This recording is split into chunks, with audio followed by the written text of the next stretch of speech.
Saremo a breve a Venezia con il nostro segretario Matteo Salvini per presentare le nostre proposte di legge per la stretta ai permessi di soggiorno, ma anche per le confessioni religiose prive d'intesa. Si allarga la polemica sulla nuova moschea negata dal sindaco Simone Venturini alla comunità bengalese di Venezia. Scende in campo l'europarlamentare della Lega Anna Maria Cisient, che annuncia la visita a breve in città del segretario Matteo Salvini per lanciare la proposta di legge arrivata da via Bellerio, fermare quei nuovi insediamenti islamici in Italia fino all'approvazione di una nuova legge quadro nazionale e alla definizione di un'intesa con lo Stato italiano che garantisca pieno rispetto delle leggi, dei valori e delle regole.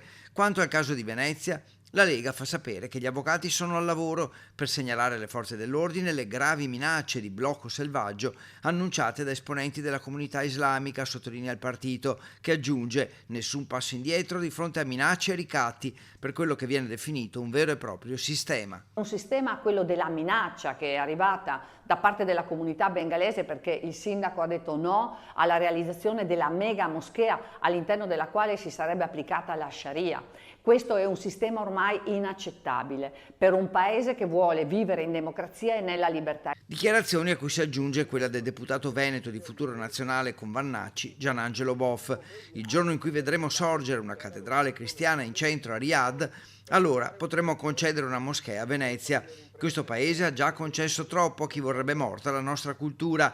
I veneti non hanno paura, hanno già vinto a Lepanto. Dichiarazioni e proposta di legge per fermare insediamenti islamici in Italia e quindi a Venezia, alle quali risponde Luana Zanella, capogruppo di AVS alla Camera. Dunque, dice, la forza federalista per eccellenza impone con un diktat del Comitato Centrale una decisione su tutti i territori, sono ridicoli. Sbagliato poi per Zanella parlare di insediamenti islamici come fossero avamposti di guerra anziché luoghi di culto. Non viene rispettato da parte della Lega il suo federalismo e il rispetto che anche Salvini che ha giurato sulla Costituzione è dovuto alla Costituzione che all'articolo 19 prevede che ci sia la libertà di esercizio del proprio culto in privato e in pubblico. Insomma, conclude Zanella, questa strategia del muro da parte della Lega è miope, inefficace, ingiusta e vecchia.